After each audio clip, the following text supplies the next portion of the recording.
شعبية تجمرة صمدو أطنخرنا كنقتلو إنا قبل ماخلاي كوميتي حوحات وسينلو أولات ماخلاي كوميتي حوحات كاب إسران شدجان كساب إسران شمونتن حسه أب كتما أكسوم هوتيل أترانوس هكايدو موبسهالة أخيبام بزعبا بوليسكا بارتستات تقرأين كونتات صمدون زاتيوملو تي ماخلاي كوميتي أب جمجامو أب تقرأي أب لليزن كساسات نحنحتي ودوات بوليسكا توق كتتل يقبر عندات ماززنا حوحات نابزرليو منقدي نخاتوا نسرح زمرت بارتي عطوق سلازخونه أب تقرأي كنقصاص كنفقدو ليبلنان أب مونغو مرحنة سمرت زرازلو أفلالاي نكسافح كنسرح علنا بني سلمون تكو كوعش قدين تخلاي فقادن زمراح بحوزن قصاص زلو ولدو تقرأي زسمو الدب وقت تلي قورو زبال خوينوم تي ما خلايكم تحوحات بزيكازي قداي تمدو نزات يلولو أبز قداي زلعلوم نتبتات مس إرترا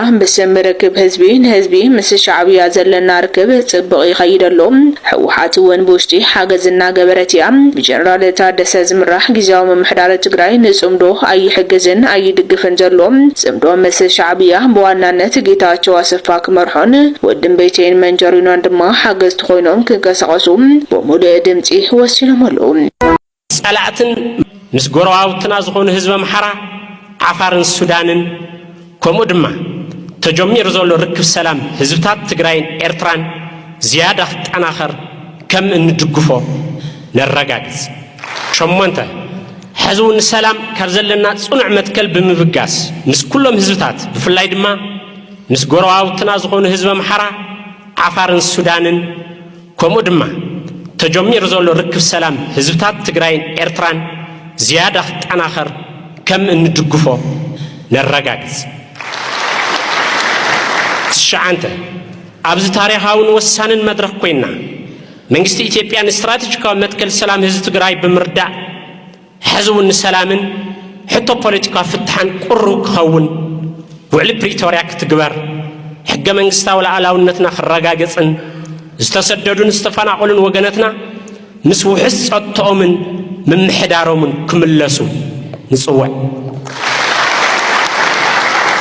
عسرته محبر السبع عالم هزت قراي زقر وزلق ونعن فتحاون حطوك سمعن وعلى بريتوريا كتقبر ساقط مقبار مالت هذا قرن زوان وحس سلام اسم الرقاقات التأساسير كريئو نسوع عسرت عاده أموداتا نحنا العلوة مرار حتى قراي كلهم استراتيجيكا عقمتاتنا بمتحوارن بمدلاون سقاي هزبنا حتصر كابز قطم وزول حدقا بهراو هلاون دحننتن وصيو نابقت سالو وحسن رهون بهقتاتو السقاقر ناي مقبار حقاو تاريخاون مورالاون قبو خمس تسكمنا نأمن سلز قنون بزا أوجنا يزلنا وفر بهراو حدنت بهراو هلواتن دحننتن هزنا نمرققات ليتن كترن بصنعتن جقننتن كمن قالس قال نعتو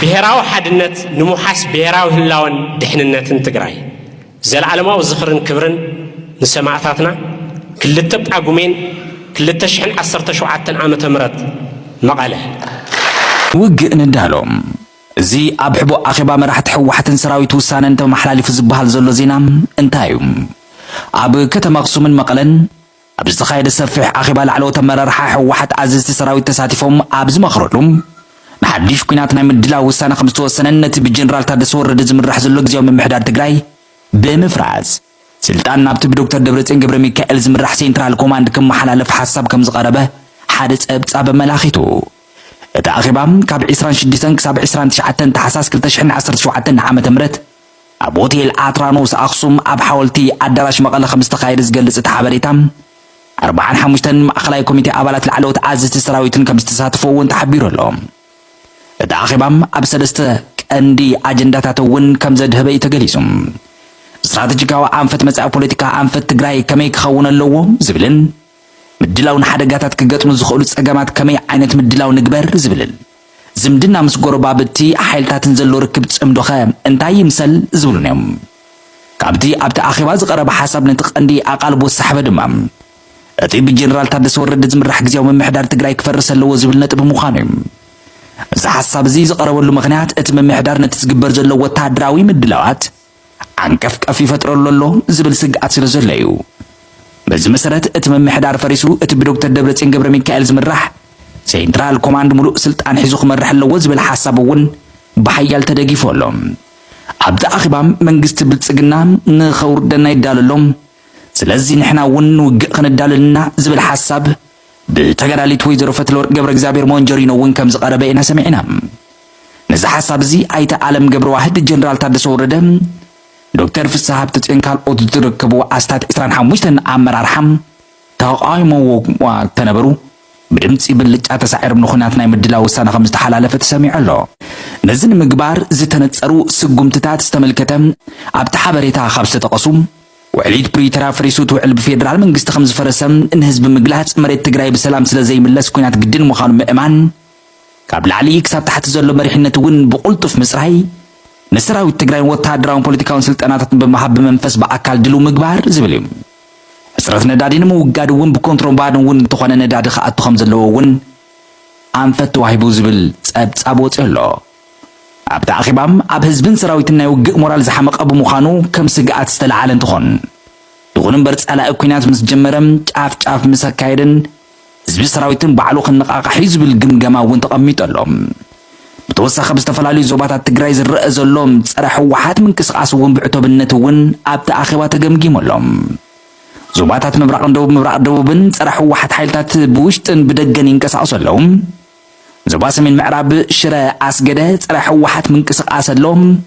ነቲ ዞባ ተወላዲ ሽረ ዝኾነ መራሒ ክምደብ እውን ሓሳብ ቀሪቡ ኣሎ። ኣብ ሽረ ዞባ ሰሜን ምዕራብ ትግራይ ኣንጻር ሕወሓት ዝለዓል ዘሎ ሓይሊ እውን ከቢድ ከም ዝኾነ ክሳብ ሸራሮ ሰሪቑ ዝኣቱ ክኸውን ከም ዝኽእል እውን ግምታት ካብቶም ሓለፍቲ ተሰሚዑ እዩ።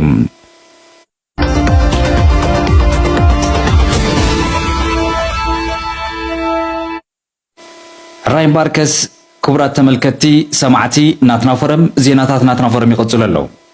ኣብዚ ቀረባ እዋን ናትናፈረም ብዝተፈላለዩ መልክዑ ዜናታት ትንታነ ሓበሬታ ናባኹም ተብል ኣላ። ኣባል ክትኾኑ ንእትደልዩ ድማ ካብ ሎማዓንቲ ጀሚሩ ናይ ኣባልነት ፃውዕቱ እውን ኣቕሪብና ኣለና። ሜምበርሺፕ ወይ ድማ ኣብዚ ዩቲዩብ ቻናልና ጆይን ዝብል በተን ብምንካእ ወይ ድማ በመዝቃጥ ኣባል ክትኾኑ ትኽእሉ ኢኹም። ዝደለኹም ኣማራፂ ተጠቒምኩም እውን ኣባል ብምዃን ብፍሉይነት ንዓኹም እንሰርሖ ቪድዮታት ናብ ካልእ ሰብ ዘይበፅሕ ንዓኹም ጥራሕ ዝቐርብ መደባት እውን ክንዳሉ ኢና። ኢትዮጵያውያን ይህን መረጃ ሰምታችኋል። የኤርትራ ጦር እንቅስቃሴ የኤርትራ ሰራዊት ወደ ቡሬ አሰብ ግንባር ተጨማሪ አንድ መካናይዝድ ክፍለ ጦር እያስገባች እንደሆነ መረጃዎች እየወጡ ይገኛሉ። ኢትዮጵያ በአሰብ ወደብ ጉዳይ ጥያቄ ማንሳቷን ተከትሎ ኤርትራ ወደ ድንበር ጦሯን እያስጠጋች መሆኑ ተዘግቧል። ሁለቱ ሀገራት ወደ ጦርነት እያመራሉ ወይስ አያመሩም የሚለው ጉዳይ በሂደት የሚታይ ቢሆንም የኢትዮጵያ ፍላጎት ግን የአሰብ ጉዳይን በዲፕሎማሲያዊ መንገድ እልባት እንዲያገኝ በተደጋጋሚ እየገለጸች ቆይታለች። ሆኖም ኤርትራ ለኢትዮጵያውያን የባህር በር ለመስጠት በማንኛውም ሁኔታ ፈቃደኛ እንዳልሆነችም በቃል አቀባዮቿ በኩል እንደገለጸችም ይታወቃል። የዚህ ነገር አዝማሚያ ወዴት የሚያመራ ይመስላችኋል? እስኪ ሐሳብ አስተያየታችሁን ኮሜንት ሴክሽን ላይ አስቀምጡልን። ቸር ቆዩ። የኤርትራ ጦር በዚህ ሰዓት አንድ መካናይዝድ ክፍለ ጦሩን ወደ አሰብ ግንባር እያስጠጋ መሆኑ ተሰምቷል። ኢትዮጵያ በአሰብ ወደብ ጉዳይ ጥያቄ ማንሳቷን ተከትሎ በሁለቱ ሀገራቶች መካከል ያለው ውጥረት አሁንም እንደቀጠለ ይገኛል ማለት ነው። የኢትዮጵያ መንግስትም በወደቡ ጉዳይ ዲፕሎማሲያዊ መንገዶችን እንደሚመርጥ ተናግሯል። ኤርትራ በዚህ ሰዓትም ለኢትዮጵያ የባህር በር የመስጠት ምንም አይነት ፍላጎት እንደሌላት ደጋግማ በተለያዩ ቃል አቀባዮቿ በኩል እየተናገረች ትገኛለች። እቶም ጀነራላት እንታይ ሓሲቦም እዮም? ቀዳማይ ሚኒስትር ኢትዮጵያ ሓዊሱ ኣብ ሰሙን እዚ ጉዳይ ቀይሕ ባሕሪ ተደጋጋሚ መግለፂ ይብሉ ኣለዉ። እንሆ ትማሊ ሓደ ባቕሚን ድማ ኢታማጆር ሹም ፊልድ ማርሻል ብርሃኑ ጁላ ዝተዛረቦ ዘረባ ቀልቢ ስሕብ እዩ። ደጊምና ናብ ዝነበርናዮ ቀይሕ ባሕሪ ክንምለስ ኢና፣ ብዝኾነ ሰዓት ድልዋት ሁኑ ዝበሉ ኮይኖም ድሕሪ 33 ዓመት ደጊምኩም ናብ ሓያልነት ስለ ዝተመለስኩም እንኳዕ ደስ በለኩም ክብሉ ንባሕሪ ሓይሊ አባላትን አመራርሃን ኢትዮጵያ መልእክቲ አማህላሊፎም እዮም። በዚህ ሰዓት ፊልድ ማርሻል ብርሃኑ ጁላ ያስተላለፉት መልእክት በሰፊው መነጋገር ይሆናል።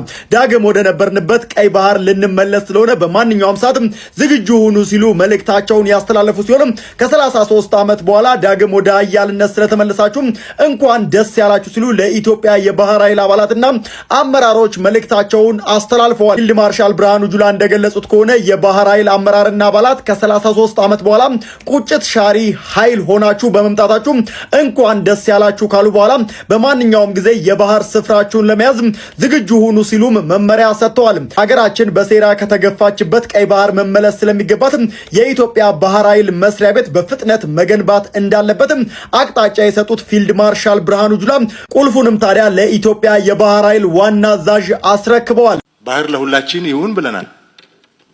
ባህር ኃይል አቋቁመናል። ባህር ኃይል አቋቁመነው እዛ ለመግባት ነው። በምን ፕላትፎርም ነው የምንገባው ወደፊት የሚታይ ይሆናል። እንሰጋለን። የባህር ጉዳይ ይመለከተናል። በጣም ነው የምንከታተለው። ባህር ኃይል አቋቋምነው ለዚህ ነው። ባህር ኃይል ጋር ተያይዞ የተነሳ ጥያቄ አለ። ባህር ኃይል አደራጅተናል፣ ምንም ጥያቄ የለውም። ወደ 4ኛ ዓመት እየሄደ ነው። አንድ ተቋም ስትመሰርት መጀመሪያ ዋና ማትኮር ያለበት የሰው ኃይሉ ላይ ነው። የሰው ኃይል ነው ወሳኙ። ስለዚህ የሰው ኃይል ለመፍጠር ሰፊ ስራ ሰርተናል። በአገር ውስጥም ከአገር ውጭም አሰልጥነናል። የባህር ኃይል መኮንኖች፣ የባህር ኃይል ማሪን ኮማንዶዎች፣ የባህር ኃይል የቴክኒክ ሰዎች፣ የባህር ኃይል አዛዦች ፈጥረናል እና አደረጃጀት ተሰርቶላቸው ተዋቅረው ስራ ጀምረዋል። ባህር ኃይል ከዜሮ ስለጀመርን ተቋምም የለው አልነበረው ተቋም። ስለዚህ እዚህ ጃልሜዳ አካባቢ የባህር ኃይል ጠቅላይ መምሪያ የሚባል ሄድኳርተር እየሰራን ኦልሬዲ አሁን እያለቀ ነው። መጨረሻ አካባቢ ያለ ይመስለኛል። ትልቅ ገንዘብ ነው እዛ ኢንቨስት ያደረግነው። ባህር ኃይል ኢምፖርታንት ነው ከሚል ማለት ነው። ወደ ልማት፣ ወደ ኢንቴግሬሽን፣ ወደ ጋራ ተጠቃሚነት፣ ወደ አብሮ መበልጸግ እንድንገባ ኤርትራውያን የሚጠቀሙት ጥቅም ካለ ከኢትዮጵያ እንዲጠቀሙ፣ ኢትዮጵያም ከኤርትራ እንድትጠቀም በጣም ሰፊ ስራ ተለፍቷል። ኤርትራ ሳይቀር ጋብዘናል። አብረን እንስራ ብለናል። ባህር ለሁላችን ይሁን ብለናል። የ20 ዓመት የባህር በር ይዤ እናንተን እንደፈለኩ ላርጋችሁ የሚል አስተሳሰብ ስላለ አይ እንደዛ ሳይሆን በጋራ እኩልነት ነው፣ በጋራ ተጠቃሚነት ነው እንጂ የሆነ ቁልፍ መሳሪያ ይዘህ በቁልፍ መሳሪያ ይሄን ሁሉ ማህበረሰብ ለማሽከርከር መሞከር ልክ አይደለም የሚል ነገር ሲመጣ አሁን ኩርፋያ መጥቷል። መወራጨት አለ። ስለዚህ በጣም አስቸጋሪው የነበረ የኤርትራ ነው። የኤርትራ ጋር እንኳን ለመስራት ሰፊ ስራና ልፋት ተለፍቶ ጥሩ የሚመስል ነገር ከመጣ በኋላ ያ ወደ ኋላ ተመልሷል። ከጅቡቲ ጋር ምንም ችግር የለንም፣ እየሰራን ነው። በጣም ነው የምንሰራው። በጅቡቲ ደህንነትም በየብስም ስለምንዋሰን በየብስም አብረን እየሰራን ነው። አንዳንድ ሚዲያዎች ግን የሁለቱ ሀገሮች ግንኙነት በጣም ለማጠልሸት ይሞክራሉ። እንደዛ አይደለም።